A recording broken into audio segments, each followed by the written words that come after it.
Good evening, Namaste. I welcome you all to this Sunday evening session of the Indian Section Theosophical Society. Today we will have our regular Sunday session with a new topic, with a new speaker.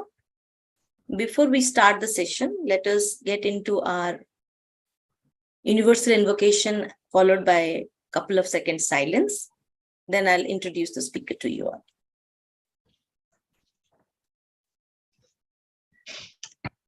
O hidden life, vibrant in every atom. O hidden light, shining in every creature. O hidden love, embracing all in oneness. May each who feels himself as one with thee know he is also one with every other.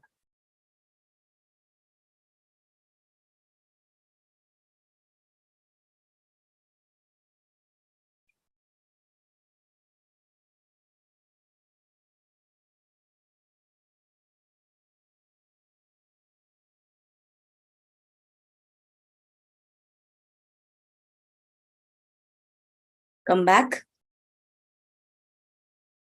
So today we have chosen a topic, Theosphists Duties. What are the duties of a Theosophist? We have with us Brother Sri G. Dakshinamurthy. I welcome you, sir, for today's session as a speaker. Thank you. To give an introduction, which is a formality, everybody knows you, everybody knows about your talks and your wonderful jobs you have done so far in the Theosophical Society section. Right. As a formality, I must tell few words about you. Right. Brother Sri G. Dakshinamurthy, sir, is a national lecturer of the Indian section. Currently, he's the vice president of KTF Bangalore and also the Bangalore City Lodge's vice president. He has been the director of studies, School of Theosophy and Meditation, Bangalore City Lodge. By profession, he comes from legal profession. He has been a district judge. He has been the secretary to the Government Department, Parliamentary Affairs and Legislation. And a lot of work he has done as a legal fraternity. So I'm sure while we talk about laws, duties, responsibilities, he is perfectly the right speaker to conduct such a session for we Theosophists to let us know what our duties are. Okay, over to you, sir. I welcome you as a speaker and we look forward to a wonderful session from you. Thank you, sir. Thank you, ma'am. Well, good evening all. My dear brethren, ladies and gentlemen. This evening, I have wished to share some thoughts with you on the duties of Theosophists, not as much as in their form, but in spirit. Rather, I am motivated by the stirring call of Madam H.P. Blavatsky in her premier work, The Key to Theosophy, to take charge of our own lives, bowing to no authority from outside. And to her, Theosophy is no armchair philosophy, but a do-it-yourself guide for sane living. Well, thousands of us from all over the world have been on the membership of the Self-Righteous Society, the Theosophical Society, for over almost a century and a half, with a set belief in one or more of the three fundamental principles of Theosophy, practicing and preaching altruism as our solemn duty to the world. Yet, most of us act dumb at the sight of sufferings upon earth. Madam Blavatsky assumes a nimble question from an inquirer. If actions on the material world are unsatisfying, the inquirer's question, if actions on the material world are unsatisfying, why should duties which are actions be imperative? Have we not given our thoughts to this earlier? So, The Theosophist answer, that is what Blavatsky responds in the forum of the work she has done in the Key to Theosophy. So Theosophist's answer ought to be, happiness or contentment may indeed follow the performance of a duty, but that is not and must not be the motive for the action. So what the learned lady proposes is that action should be for action's sake. Not action should not be for action's sake, but right, but it should not be the motive for the action. That is what is told here. This reveals the place of spirit and not action behind Theosophist's duty as members of the TS. There are a host of such instances forming content of chapter 12 of the book, The Key to Theosophy. What is practical theosophy? That is in the source book. Theosophy at its inception was considered as otherworldly and unintelligible. So founder Madame Blavatsky ever tried to show it was neither otherworldly nor abstruse. Her work, The Key to Theosophy, bears witness to her such efforts at deeper study, tracing from the outlines of wisdom religion, and explains the fundamental principles meeting at the same time, anticipating various objections that could be raised by an average Western inquirer. That is a personification used in the book, a personification of Western devotes having no foresight into Oriental thought. So this inquirer, by way of answer showing forthright explanations on the esoteric characteristics of the body, characteristics of theosophy.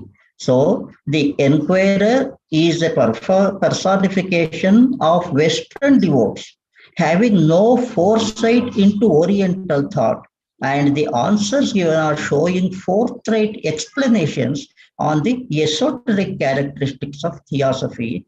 That is the pattern in which the Key to Theosophy has been framed in the form of questions and answers. Well, a comparative analysis of the state of affairs today, I claim no universal value to my assessment, but locally at home in my federation, parenting about 85 lodges from out of about 23 revenue districts has left me anxious, if at all theosophy through a whole century of gust in the region has been really understood as geared to the here and now and is digested as a testament of hope. I feel rather concerned with the helplessness of our activity in contrast with the ideal of Theosophist's duty portrayed in the book. I observe that in general, theosophical activity in the vast area of my federation has pined away in the routine of holding lectures one day in a week in about 6 to 7 prominent lodges, 3 in the state capital and other 3 to 4 in other district places. And in the rest of the lodges, about 1 lecture in a month held at random, leaving a great number of lodges untouched. And secondly, arranging one-day camps once or twice in a quarter and or 3 days camps once in a year in about 5 or 6 lead lodges. Thirdly, it comprises in observing the 5 or 6 listed theosophical festivals each year in the self-same lead lodges, and in recent times organizing online lectures on any one day of a week of about 1 hour in the evenings from topics chosen from among an unofficial set of federation lecturers, just about 5 or 6 in circulation. So all these activities are limited to lodges accounting for not more than 10 to 12% of the total number of lodges. Qualification for membership, as we know, is set at acceptance of any one or more of the 3 principles of theosophy being just enough. A small majority of the member strength, say 20 to 25%, I put it at, feel obliged just to keep formal attendance at lectures and study camps. Interactive sessions being rare, there is no standard of measure of the grasp of esoteric contents of the lectures by the participant members. On the content side, the lecture programs have not stretched beyond subjects chosen from authoritative books of the founding members and of the successive presidents at the helm, choosing from local translations of other works of authority and a few general traditional subjects. The subject and content of the lectures are not generally streamlined, standardized, or systematically organized or evenly spread. The Secretary of the Federation, in his or her maturity, devises and plans the activity with a set of hand-picked speakers from selected lodges. This pattern has got crystallized by the sole obligation of the secretary, who is per rule book required to coordinate the activity of the several lodges under the federation and with a view to make a report at the end of each year on the underperforming units to the Indian section with an analysis of propagation work undertaken in the federation area. The point is, a good number of lodges are not motivated enough to act on their own muscle, nor there is any practice of consulting administrative committees constituted within the federation under the governing constitution or availing coordination of the several zone organizers or the national lecturers body over organizing activity in each lodge efficiently. If the situation were to be alike in others or a majority of federations elsewhere in the country, the vigor of propagation, I think, would suffer with frailty without involvement of all or a majority of members in the lodges. So, this impression has given me a pity feeling that over the extensive stretch of activity in the region, the impact has not been potent enough to inculcate the spirit of theosophy in the mass of membership. No doubt, members of the ES within some proactive lodges do hold meeting once or twice a week, but there is no regularity nor the drive of surveillance. This state of affairs has naturally given the impulse to dwell on the topic of chapter 12 of HPB's work, The Key to Theosophy. So, the true spirit of theosophy may be sown in the mind of each member who ought to be informed of the truth gained from direct personal experience and study of the occult side of theosophy to any extent for acquiring the wisdom and power needed in order to induce them to help others effectually and judiciously instead of blindly and haphazardly. So, getting to the core of the subject of Theosphists duties. In the task of understanding and transmitting the inner spirit of theosophical activity that is directed at molding humanity towards its destiny beyond the material plane of life, the first thing would be understanding of duty. What is duty? The grasp of my survey has revealed to me that by duty, members mean nothing more than mere attendance at the lectures and camps. There is no measure of quality of what knowledge the members gain from the lectures, oral instructions on meditation, or even from group discussions. For most, these activities serve only statistical purposes of the secretary's report to activity to be sent periodically to the Indian section at the end of each year. So, Madam Blavatsky has said, Italy, happiness or content, happiness or contentment may indeed follow the performance of duty, yet it should not be the motive for contentment.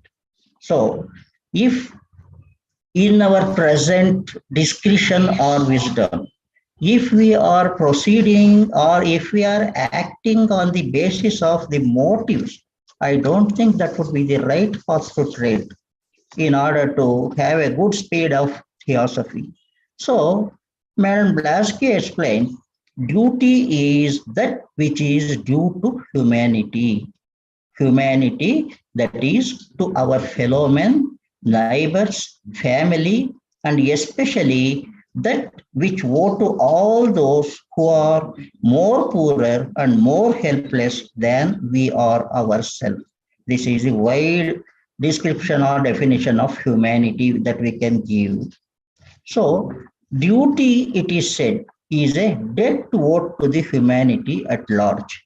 Duty is a debt owed to the humanity at large, and which, if left unpaid during one's life, if we are not discharging this duty in our lifetime, that would leave one spiritually insolvent and morally bankrupt for our next generation. In sum, Madam Plasky declares theosophy is the quintessence of duty. The context of elaboration of the content of duty arose when, in the beginning times of theosophical concern for humanity, Christianity was considered to be the only universal religion. So that was actually due to the ignorance of several other systems of religion in the West besides the Vedic and Buddhist traditions of the Orient. So this universal religion, which in England and other Western countries was believed to lead humanity to salvation, it was believed that is the universal, that religion was believed to be to lead humanity to salvation. So theosophy was thought of as yet another religion holding out to its followers nothing extra beyond Christianity. That was the belief of the times, that was the Western belief of the times when theosophy came into came into existence in India, came into existence. So, Madam Blavatsky compiled the key to theosophy in London in 1889. These periods are a little relevant for us, and because of the time factor, that is in 1889, she takes the situation of the for theosophical generation, and she counters the Christian belief on the ground that what Christianity prescribed was only lip ethics. And so she asserted, what are words unless converted into action? Here again, we see that is the importance given on action beyond the words. So theosophical duty, she tersely said, meant to drink to the last cup of life may have in store for us, drawing the parable of picking roses for the fragrance they shed on others and to shed on others and to ourselves. Contentment with thorn, should that fragrance be not should be enjoyed without depriving someone else of it. So this is the standard of uh, the life, the cup of life that we have to. So that means to say, if our style of enjoyment of life goes uh, results in depriving the enjoyment of anybody else of it, then we have no freedom to the life that we design and try to lead. There is a claim in favor of the West that each social reformer had his own panacea and each believed his to be the one and only thing to improve and save humanity, and content that Western thinkers had brought into being wide rules of social conduct that is reflected in the principles of Western modern ethics. The stress was laid on the contents of Western modern ethics that contained the words or the preachings of several social reforms in that country. It was contended against the frame-bound principles of theosophy, in the words that theosophy could achieve no social regulation more than what Christianity could on the principles of free thought and achievement. So HPB tersely responds that while modern ethics preached by social reformers are beautiful to read and here discussed, each reformer may do what he liked the most worldly, selfish, and hard-hearted of men, even a deep-dyed rascal, and that did not prevent himself from being called a Christian or from others to recognize such person him as a Christian. So no theosophist had the right to this name unless he is thoroughly imbued with the correctness of Carlyle's truism, the, the popularity that was open to the Christian reformers. Madame Blavatsky said it was only lip ethics, and she asserts in behalf of the in on behalf of the theosophical institution that the end of man, this is what Carlyle has said, the end of man is an action and not a thought, though it were the noblest, unless he sees and models his life upon this truth. The end of man is an action and not a thought, though it were the noblest, unless he sees models his life, he sees and models his life upon this truth. So we can see that altruism is a marked attitude of the Theosophical Society. An interesting question arises about its part in social questions that concern humanity. Training and development of mankind is a perceptible task for the society. But surely, Theosophical Society is not a political organization. Similar issues could arise in the field of social relations that are fast coming to the front in the form of exploitation of the masses. So the question arises whether Theosophical Society can stand aloof from social or for that sake political questions. HPB is convinced that since the TS is in thorough sympathy and harmony with all true efforts in this direction, it cannot stand aloof but can discern bare claims of human reformation that cannot bring about transformation unless the mere words could induce action. So the reason is each social reformer has his own panacea and each believes to be his to be the one and only thing that can improve and save humanity. And that stands reason to why so little satisfactory work is accomplished by the Theosophical Society. Then Blavatsky further explains, I am quoting her, if humanity can only be developed mentally and spiritually by the enforcement of sound and scientific physiological laws, it is the bounden duty of all who strive for this development to see that those laws shall be generally carried out. So, a leeway that Madam contemplates in the presence of the illogical counters that an innocent inquirer of the West could pose and try to challenge our philosophy. So finally, there's the human if but in Eastern countries, especially where the conditions of the large masses of the people makes it impossible for either their bodies or spirits to be properly trained, so that development of both is thereby arrested.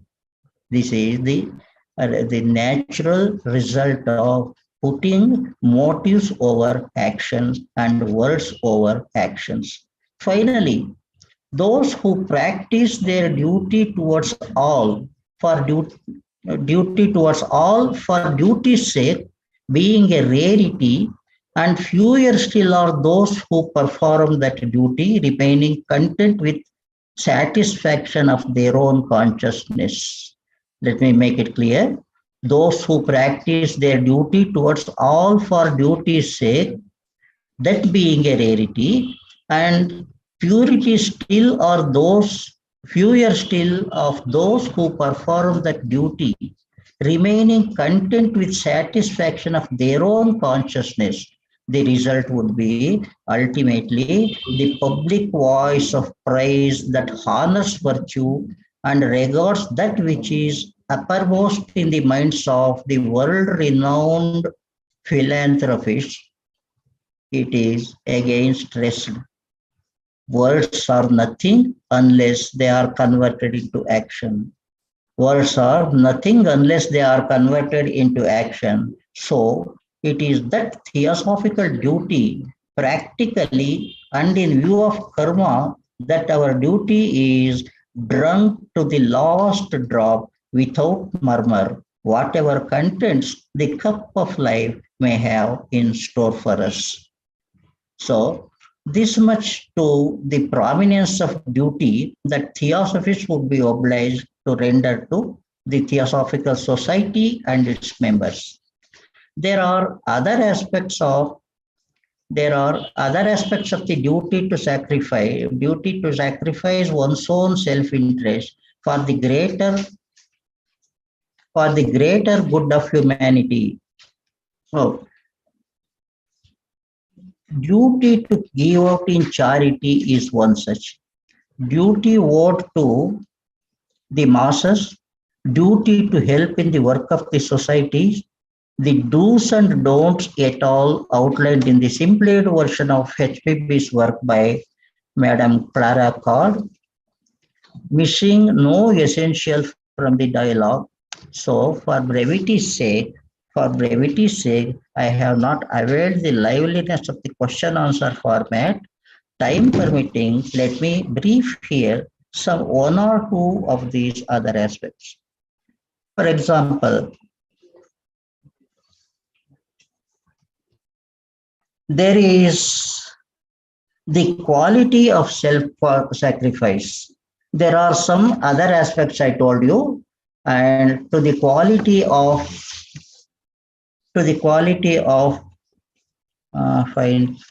self-sacrifice consists in giving out to others more than to oneself is.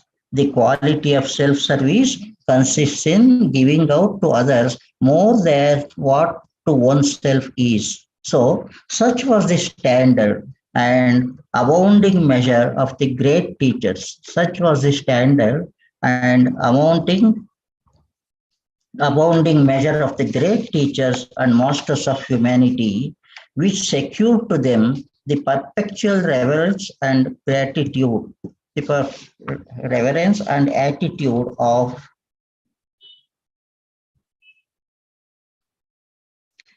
the generations of men who came after them.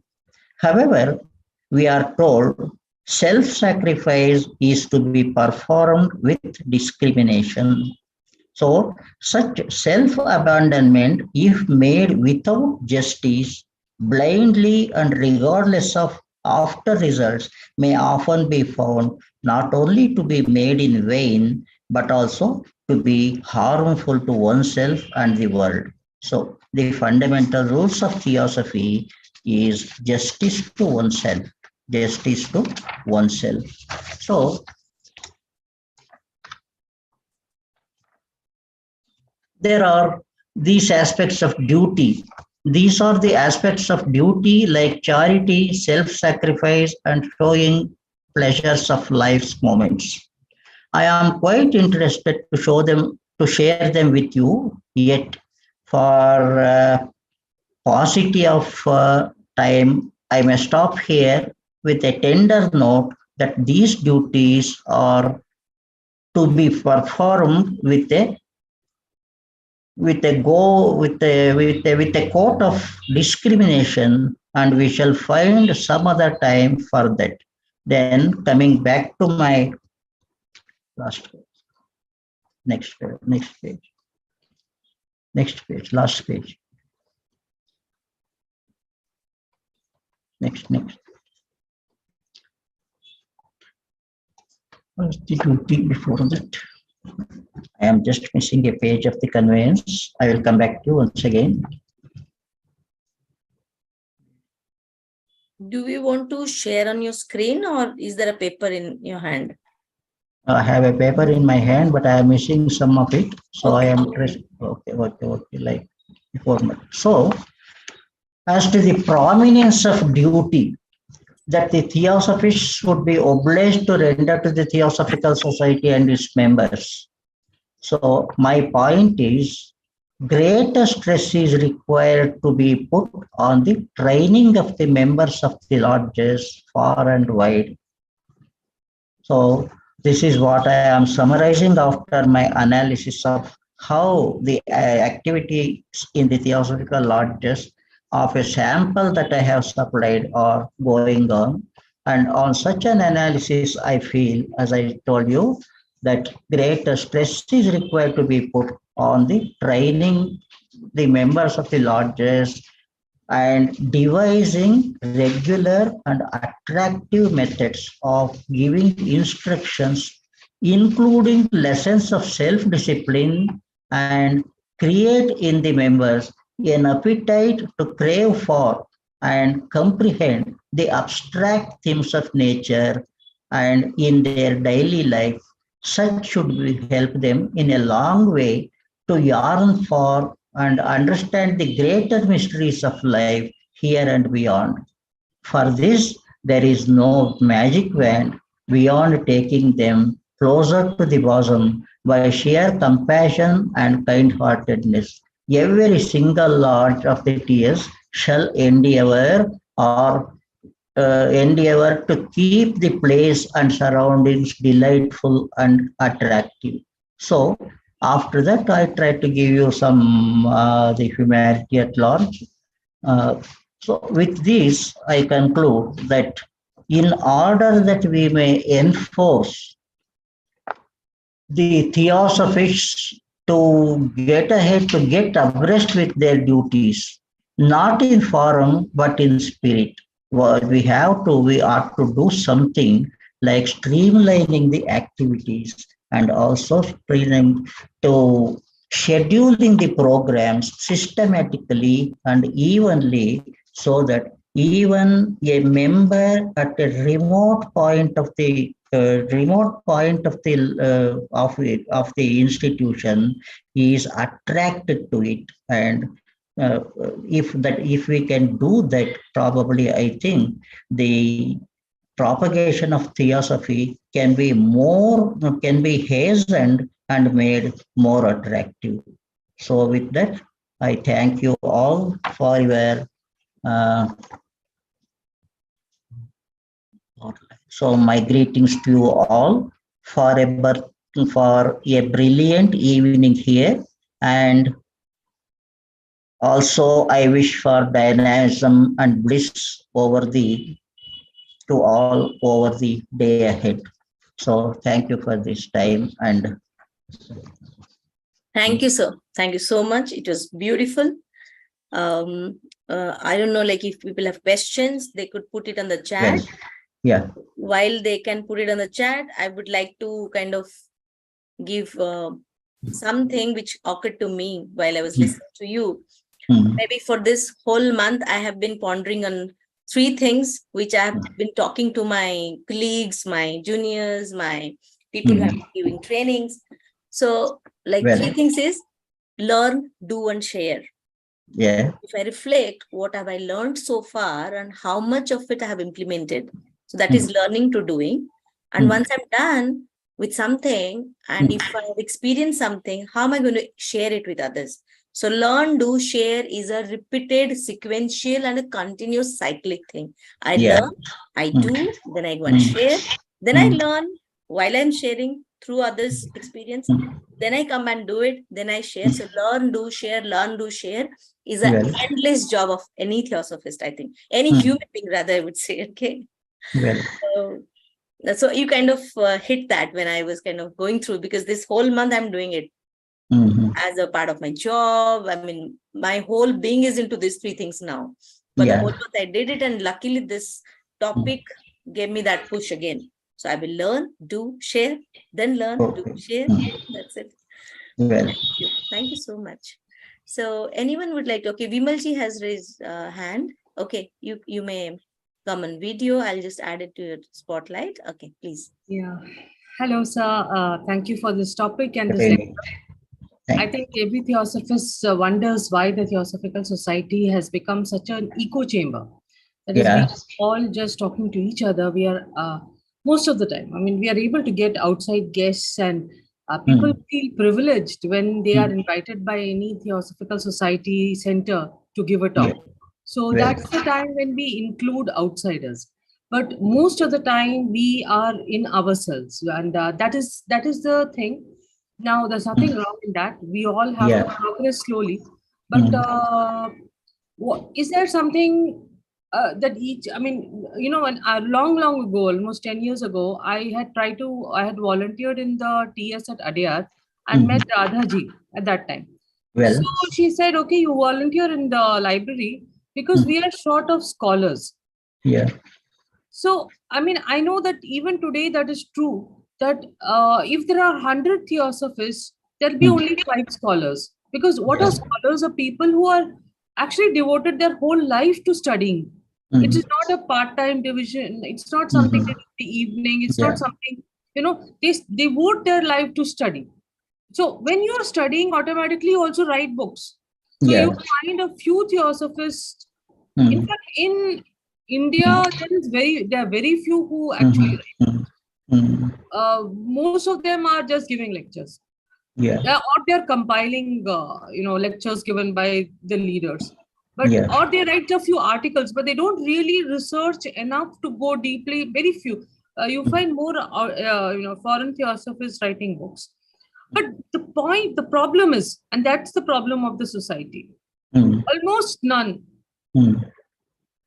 None of the Theosophical Society writers are known in the world because their books are meant for theosophists. The language is for theosophists, the history is for theosophists, the quotations can be understood. We understand the 3 gems. Who's in the world understands what the 3 gems are? So the point basically is it becomes a real conundrum because it's a complex field. We don't want to water it down. We want to keep its complexity. Like today, I was trying to read HPB Speaks. There's a book called HPB Speaks. It's an anthology compiled by Michael Gomes. And it's about various topics. I said, okay, let me take a topic by topic. I took up one topic and it is such a complex analysis. And I was just thinking, Really? her writing is complex. Now, she is true, we follow her. But if I were to take up even one article of hers and try to talk to anyone who's not a Theosophist, they will lose interest within 1 minute. Say, please, Really? it's not for me, please go. Really and naturally. Well, So this is just my viewpoint, and here lies the problem of the Theosophical Society, which is, I think what I think is, it's fine because even if it's a small group of people, even if you're not able to convince more people, it doesn't matter, because what is required is a high level of intellect, and we must continue to develop that intellect, and along the way a few people join us. Let's begin. If it doesn't happen, let's not make it let it not disappoint us or weaken us. Okay. So I think you have taken me to a proper context now. And I preluded this lecture to making an analysis of the working of the Theosophical lodges in remote areas so that's how I have maintained that distinction between some privileged lodges or premium lodges and the other lodges. And my statistics could have convinced you this, that of the strength of the Theosophical strength, I think only some 20 to 25% at the most, because they like camps where we are arranging camps, there we can see some 20 to 25% of attendance. But in lectures, that is different. And in there is, I made it a point that when we are meeting in the esoteric, there will be significant attendance. And so it has created a gradation of members. Those who are innocent, not totally innocent, and those who are a little learned and they can lead. The gap here is that those who can learned and lead, of course, I need not say that they are only in the they are only office holders, office bearers of the lodges and the Theosophical institutions. My point is that they are not able to draw the innocent people, to draw the ignorant people closer to them, because these camps, lectures are attended only at the district headquarters and state headquarters, at places where 20 to 30 people who are learned, educated may come. But when camps are organized, there the members come only for as their duty owed to the society to make their participation felt there. That's all. And so they probably think that by adding to the numbers, they will be encouraging the activity, but that is not the true intent of organizing any camp or any larger this thing. So what I feel to say is, we have the knowledge, we have a knowledge bank, there are people who are well versed in the principles and the activities of, functioning of the Theosophy, but somehow these two poles are not meeting. So what can we do for that? That is how I suggested the lodges in remote areas should be made attractive. They should attract the members, like making a pleasant environment there, making it rather look something lively. When they go there, they must feel like we have to go here a second time, or we have to be here all the time. So if we can create such an atmosphere, and more importantly, if we can mitigate that distance between those who are less learned and the more learned, probably we can improve the situation, because on the point of duty, as I was mentioning, point of duty is practical participation. So practical participation means it should not be mere words, but it should result in action. Unless it results in action, there is no point in organizing any activity in a theosophical lodge. And from where should this volition come? It must come, as I tell you, from the office bearers who are at the lead, who knows the purpose, intent, and theme, principles of the organization. They will have to take the strain of going to those who are innocent, but they have become members. They have become members for in several circumstances and several reasons. So we must try to get them to us. We must make them. We must rather draw them together and fill them put them the spirit of theosophy into them rather than the form and content of the theosophy. That is my thought. And of course, as Madam Balchandar indicated, it is a challenging thing. But it has to be done somehow, because in India probably in remote village areas, our activities have been not purposeful and not even effective. But if the situation may be different in other countries, because that difference between the learned and the less learned is not much there. But this is a problem in India, particularly, I think. And although I took the example of Bangalore, I presume this is the area, this is the situation in every federation, having it branching out into rural areas and backward areas. So that is how I try to justify my stand on my paper.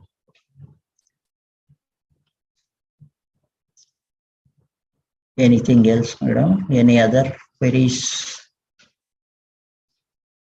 Thank you, sir. I think the point you raised now, like to do it beautifully and do it dutifully also, to propagate and attract more people, maybe in rural areas, or people who are not learned enough or who are not privileged enough to reach out to the books and all. I think we should, probably we can talk to the office bearers and we can plan a session or maybe a group discussion to brainstorm on what could be done. That's an idea I could think of. So and what I personally feel is this. Yeah. Whenever a program is scheduled or organized, there should be consultation within the committees. So if it is left only to one person who has the responsibility of accounting for the performance of lodges and done nothing, there is no point in that. On the other hand, programs for a year should be drafted, should be planned, drafted, and scheduled in the presence of or in the meetings of the committees. So there should be a long-range plan rather than rather than immediate. I mean to say, stopgap arrangements like things going on in the. So okay, I think we kind of touched upon the right point. We will discuss it in a different forum, and we will have a brainstorming session on this. And your today's discussion was really good, and we will close the session with an ending prayer. Okay. And thank you, ma'am. We will take up another session for this brainstorming. Okay. Sure.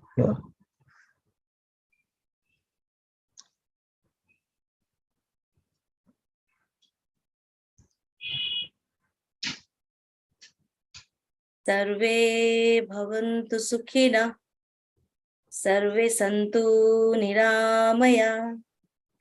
Sarve bhadrani pashyantu. Ma kaschid dukhabhag bhave.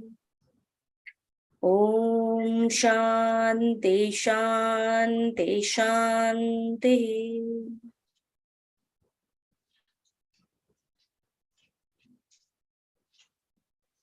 So we will close the session. Thank you once again, sir. Thank you. Thank you so much.